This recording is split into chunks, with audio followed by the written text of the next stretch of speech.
नमस्कार साथियों, आज हम गोरखपुर जिले के कंपेंग विधानसभा क्षेत्र के जनघोड़िया ब्लॉक के अंतर्गत एक स्थान पर आए हुए हैं।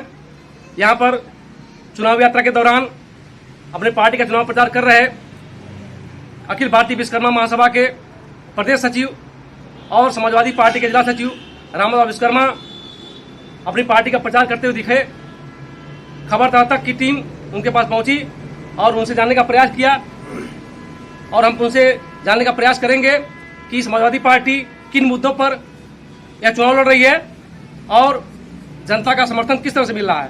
तो विश्वकर्मा जी बताइए, ये समाजवादी पार्टी जो चुनाव लड़ रही है तो विशेषकर कंपेन में आप बताएंगे कि किन मुद्दों पर चुनाव लड़ रहे हैं आप। देखिए, जब से ये भारतीय जनता पार्टी की सरकार बनी है, इस सरकार में जो है महंगाई, भ्रष्टाचार, हत्या, यहाँ पर लड़कियों के साथ छेड़खानी, हर तरह की जो महंगाई, ये सारे मुद्दे जो है यह व्याप्त हैं इस सरकार में। हम जो है इस सरकार को जड़ से उखाड़ फेंकना चाहते हैं। नहीं, कंपेन विधानसभा क्षेत्र में कुछ स्थानीय मुद्दे भी आप लोगों के जो चुनावी हथियार बने हुए हैं या राष्ट्रीय और प्रदेश स्तर के मुद्दे पर चुनाव लड़ रहे हैं। कंपेयरगंज विधानसभा में जो समीकरण है वो जातिवाद का समीकरण है। यहाँ पर जो है जातिवाद हावी है। हर थाने पर आप देख लीजिए, समाजवादी पार्टी सरकार में जब कहीं यशोद दरोगा रहता था यादव, तो ये सरकार के लोग, इस सरकार के जो है प्रमुख लोग जो है ये कहते थे कि जो है हर थाने पर यशोद यादव है। आज देख लीजिए, पूरे प्रदेश में सारे अधिकारी उसी जाति के लोग हैं, सारे हमारे मुख्यमंत्री जी के जाति के लोग हैं और थाने पर जो है सारे यशो हैं। आप बता दीजिए, आज तो उनका वो जबान कहाँ गई। आज हम उसका विरोध करते हैं। हमारे राष्ट्रीय अध्यक्ष अखिलेश यादव कभी भी जातवाद की राजनीति किए और समाज के सभी वर्गों को जोड़ करके समाजवादी पार्टी को आगे बढ़ाने का इन्होंने काम किया है। जैसे कि आप गांव-गांव जाकर प्रचार कर रहे हैं, अपनी पार्टी के लिए वोट मांग रहे हैं, तो क्या फीडबैक मिला पब्लिक का?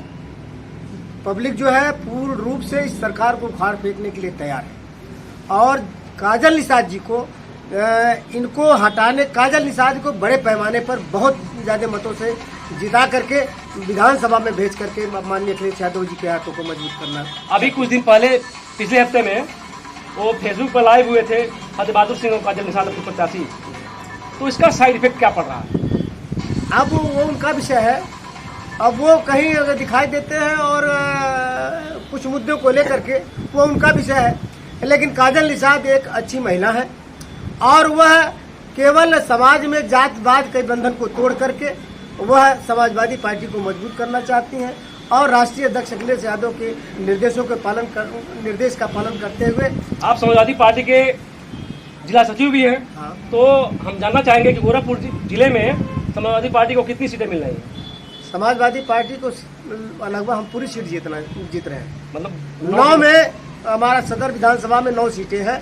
9 से 9 सीटें हम जीत रहे हैं। जनता एकदम। हमारे साथ ये दूसरे साथी हैं, ये धर्मेंद्र यादव जी अर्पण, जो काजल निषाद जी के लिए, समाजवादी पार्टी के लिए प्रचार करने निकले हैं, जो समाजवादी पार्टी के प्रदेश सचिव हैं और जो इनका प्रकोष्ठ है पार्टी का सांस्कृतिक प्रकोष्ठ। इनसे जानने का प्रयास करेंगे कि जो है गांव में जो प्रचार कर रहे हैं, जनता का किस तरह से फीडबैक मिल रहा है। चलिए, सबसे पहले मैं बहुत बहुत धन्यवाद देना चाहता हूं न्यूज़ चैनल तह तक को कि आपने इन सभी आवाज़ों को आईने पे दिखाने का काम करेंगे। आप सवाल पूछ सकते हैं। आप कौन सा सवाल पूछे हैं? सवाल हमने कहा है कि आप गांव-गांव जाकर प्रचार कर रहे हैं, अपनी पार्टी के लिए वोट मांग रहे हैं। जी जी। तो जनता का समर्थन किस तरह से मिला, किन मुद्दों पर जनता आपके साथ आ रही है? मुद्दे तमाम है। अभी नया नया मुद्दा देखिए, जो आपने माननीय मंत्री जी का बात पूछा है, माननीय अमित शाह जी, माननीय नरेंद्र मोदी जी, ये लोग एक नया मुद्दा, मतलब वो एक तरह से भटक चुके हैं। मानसिक संतुलन उनका खो गया है। वो बोलना क्या चाहते हैं, बोल क्या जाते हैं, आप देख ही रहे हैं। और अगर आप बात करते हैं किस मुद्दे पे, तो मुद्दे तो तमाम हैं। हमको बताइए, महंगाई आज गरीब किस तरह से झेल रहा है, किस तरह से सरसों का तेल कड़ाही में डालता है तो कई बार सोचना पड़ता है उसको। अगर हम गाड़ी है, गाड़ी में 1 लीटर पेट्रोल भराते हैं तो किस तरह से हमको सोचना पड़ता है। अगर गैस हम भराते, देखिए गैस सिलेंडर को बांट देना और उसको फ्री बता देना, ये बड़ा बेईमानी हुआ है। जनता का पैसा वसूल करके मैं बार बार कहना चाहता हूँ, आप एक सुई से, धागा से, ब्लेड लेंगे, टूथब्रश लेंगे, छोटी से लेकर के बड़ी कोई वस्तु, भौतिक वस्तु ले रहे हैं तो हर चीज पर टैक्स है। और जब टैक्स एक जगह इकट्ठा होता है तो बड़े पैमाने पे टैक्स आता है। और इस बड़े पैमाने पर टैक्स पे अगर ये कुछ कर रहे हैं तो 1 रुपया अगर दे रहे हैं तो 1.5 रुपया का ऐड खर्च कर रहे हैं। ये हमारा आपका पैसा, सम्मानित जनता का पैसा है। इनके पास मतलब मुद्दे इतने तमाम हैं और यहाँ की जनता तो नकार चुकी है। आप ये देख रहे हैं कि पूरे उत्तर प्रदेश में भारतीय जनता पार्टी के विधायक गली गलियारे में जा रहे हैं तो जनता चप्पल लेकर के दौड़ा रही है। यहाँ तो विकास पुरुष कहते हैं कि विधायक कहते हैं विकास पुरुष हैं, गांव की गलियों में तमाम जैसे विकास हुए हैं, बहुत सारा विकास है। नहीं, जनता तो विनाश पुरुष कहती है। विकास पुरुष इसलिए नहीं कहती है कि जब वो 1 महीने 2 महीने में चुनाव लड़ते हैं, पूरे वो पैसे के बल पे चुनाव लड़ते हैं। जो 5-6 बार मंत्री रह चुका, अरे विधायक रह चुके हों, 2 बार मंत्री रह चुके हों, भी कैबिनेट मंत्री रह चुके हों, और मैं अंदर की बातें नहीं खोल सकता हूं, वो उनके अंदर इतना गट्स है, इतना मनबड़ है कि वो जो लाइव आए हैं उस लाइव में भी आप देखिएगा कि वो बोल रहे हैं, उनको पसीना छूट रहा है, लेकिन इतना उनके अंदर घमंड दिख रहा है। अब काजल निषाद एक बैकवर्ड महिला है और एक गरीब घर की महिला है, गरीब घर की महिला है, लेकिन लोकतंत्र में आजादी, सबको चुनाव लड़ने का, अगर वो लड़ना चाह रही है, सम्मानित जनता सम्मान देना चाह रही है तो उसका सम्मान होना चाहिए। हम कह रहे हैं पूरा हिंदुस्तान ने, पूरा विश्व नारीत्व पे निर्भर है। नारी नहीं होती तो हम नहीं होते। अगर उस नारी का अपमान किए हैं तो उस अपमान का सम्मानित जनता एक कंपियरगंज की उनका बखूबी जवाब देने जा रही है। और वो 3 तारीख का गोर रही है कि 3 तारीख कब आए, और उसका जवाब हम वो नोट से अगर देना चाहते हैं तो ये बैलेट, अरे वोट के चोट से जनता देना चाहती है। उनके नोट को देखेगी ये सम्मानित जनता ताकत। मान लीजिए कि जो गरीब है, गरीब को एक तरह से गाली दे रहे हैं, बुरा मत मानिएगा, भाड़ शब्द अब उनके नजर में किन रूप से वो शब्द देखा जाएगा और सम्मानित जनता किस रूप में उसको देखती है। कि मान लीजिए काजल निषाद के आजू बाजू चलने वाले अगर सभी भाड़ है तो आजू बाजू चलने वाले हम कह रहे हैं सामान्य भी हैं, बैकवर्ड भी हैं, दलित भी हैं, आदिवासी हैं, माइनॉरिटी भी है। तो आपने तो कंपियरगंज के सभी सम्मानित जनता को गाली दे दिया। एक तरह से मेरा मानना यह है, बशर्ते वो 3 तारीख का इंतजार है कि 3 तारीख जनता बखूबी इंतजार करी, कितना जल्दी आ जाए 3 तारीख, और 3 तारीख को जवाब देने के लिए तैयार है। तो ये सोशल मीडिया पे जो लाइव हुआ उसी चुनाव लड़ जा रहे हैं या महंगाई कोई प्रमुख मुद्दा बना रहे हैं आप? कहे महंगाई, बहुत महंगाई, बेरोजगारी 2 तरह से कह सकते हैं कि उन्होंने रोजगार देने में असफल रहा। रोजगार देने में असफल रहा तो बेरोजगारी की भरपूर बढ़ोतरी हुई। महंगाई है, बेरोजगारी है। साथी यहाँ पर आए हुए हैं, इनसे हम जानने का प्रयास करेंगे कि जो यहाँ का चुनाव हो रहा है तो किन मुद्दों पर ये लोग जन समर्थन देने जा रहे हैं, अपना समर्थन देने जा रहे हैं, उनके मन में क्या चल रहा है। महंगाई का मुद्दा है, विकास का मुद्दा है, यह जाति समीकरण के आधार पर ये लोग वोटिंग करेंगे। तो सबसे पहले अपना नाम बताइएगा। हमारा नाम महेंद्र विश्वकर्मा है।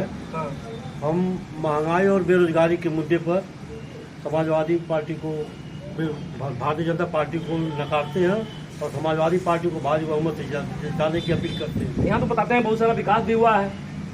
माननीय फतेह बहादुर जी कहते हैं हम ही सारा विकास हम ही किए हैं, सड़क बनवाए, हॉस्पिटल बनवाए, राजकीय महाविद्यालय बनवाए। तो मैं पूछना चाहता हूँ माननीय योगी जी, मोदी जी यहाँ क्या किए जब सब माननीय फतेह बहादुर विधायक ये किए थे। और महंगाई तो है। हमारे इधर आगे बढ़िएगा। तो हमारे दूसरे साथी हैं, इनसे हम जानने का प्रयास करेंगे कि इनके मन में क्या चल रहा है। सबसे पहले अपना नाम बताइएगा। राज यादव, जिला सचिव, राजाबाड़ी घर है हमारा। सबसे बड़ी चीज तो यह है बेरोजगारी। नौजवानों ने इतने घूम रहे हैं इधर उधर, रोजगार नहीं है। महंगाई इतनी बढ़ गई है कि वो लोग कोई चीज खरीदने में कुछ समझ रहे हैं। और रोजगार की बात करें तो ये रोजगार देने में असफल हैं एकदम। जब से समाजवादी पार्टी ने जितनी नौजवानों को नौकरी दी है, इनकी आधा दूनी नहीं ये लोग दे पाए हैं। जो भी वैकेंसी आ रही है, बस वैकेंसी का फार्म भरवा दे रहे हैं, उसका पैसा लग रहा है, उसके बाद वैकेंसी ना पेपर हो रहा है, ना फिजिकल हो रहा है, कुछ नहीं हो रहा है। अब महंगाई देखिए, पेट्रोल कितना महंगा हो गया, डीजल कितना महंगा हो गया, कड़ू का तेल कहना महंगा हो गया है, कोई चीज वो नहीं है। जैसे महंगाई पर विकास हावी रहेगा कि या विकास पर महंगाई हावी रहेगी? देखिए, सरकार अखिलेश यादव जी की बनने जा रही है। ये लोग पूरी तरह से हार चुके हैं, इनको हार की डर सताने लगी है। ये हमारे दूसरे साथी, हम आगे आइएगा। आपके मन में क्या चल रहा है? देखिए, समाजवादी पार्टी की सरकार बनने जा रही है।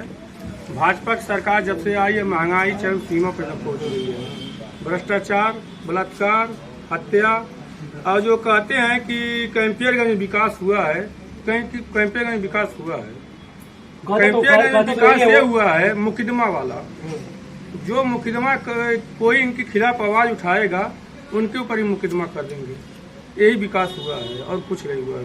विकास मतलब मुकदमे का विकास हुआ? जी जी। मंत्री जी को डर सताने लगा है। हाँ, आगे आगे आगे आगे हार का सबसे बड़ा नाम बताइएगा। सुभाष निषाद। तो जब से फतेह बहादुर हुए हैं, हमारे ग्राम सभा में कुछ नहीं विकास कौन सा किया। ग्राम सभा आपका? रघुनाथपुर मंझरिया। अच्छा अच्छा। कुछ नहीं विकास किए हैं। कहते हैं आपकी जिताइए तब जो विकास करेंगे। बताइए, 25-30 साल से विकास, 10 साल से तो यहीं पर है। 10 साल से यही रहे और कोई विकास नहीं दिए। बिजली नहीं दिए, सड़क नहीं दिए, पानी नहीं दिए, कुछ नहीं विकास किए हमारे यहाँ। जो है उसके बाद पिछली बार जो है 12-17 में ये मंझरिया गांव के लोग किसको वोट दिए? उन्हीं की वोट दिए फतेह बहादुर को। अच्छा अच्छा। तो अब काजल निषाद को देंगे। हाँ। तो आप सुन रहे थे यहाँ पर जो ग्रामीण हैं कि वो चाहते क्या, उनके मन में क्या चल रहा है, महंगाई के मुद्दे पर, विकास के मुद्दे पर, जाति समीकरण के मुद्दे पर, किस मुद्दे पर अपना समर्थन देने जा रहे हैं। और ऐसे ही हमारी चुनाव यात्रा चलती रहेगी, आप लोग देखते रहिएगा। खबर तक हाँ आइए, क्या बताइए? एक बात और मैं कहना चाहता हूँ। बताइए। एक बात ये मैं जोड़ना चाहता हूँ कि काजल निषाद इसलिए भी बहुत मजबूत हो चुकी हैं कि उनके ऊपर इतना आरोप लगाया जा रहा है और उनके साथ उनके मतलब साधु यादव लगे हुए हैं, जो जिन्होंने बहुत टक्कर दिया था माननीय मंत्री जी को पिछले 2 चुनावों में। और वो 2 चुनाव में उनके कार्यकर्ताओं का इतना उत्पीड़न किया गया है, इतने मुकदमे किए गए हैं, जेल कटवाए गए हैं, उनके ऊपर खुद मुकदमा किया गया है। अब वो दोनों लोग जूझ करके चुनाव लड़ा रहे हैं और चुनाव 100% निकलने जा रहा है। मैं आशा नहीं बल्कि पूर्ण विश्वास करता हूं कि यहाँ का चुनाव निकल चुका है। बस 3 तारीख का बारी है, 3 तारीख ठीक है, का बहुत बहुत धन्यवाद। तो आप लोग देख रहे हैं न्यूज चैनल खबरदार तक। हमारी ये चुनावी यात्रा चलती रहेगी। आप लोग हमारे चैनल को सब्सक्राइब करें ताकि हम आने वाले समय में इसी तरह से जो है खबरें आपको दिखाते रहेंगे। बहुत बहुत धन्यवाद।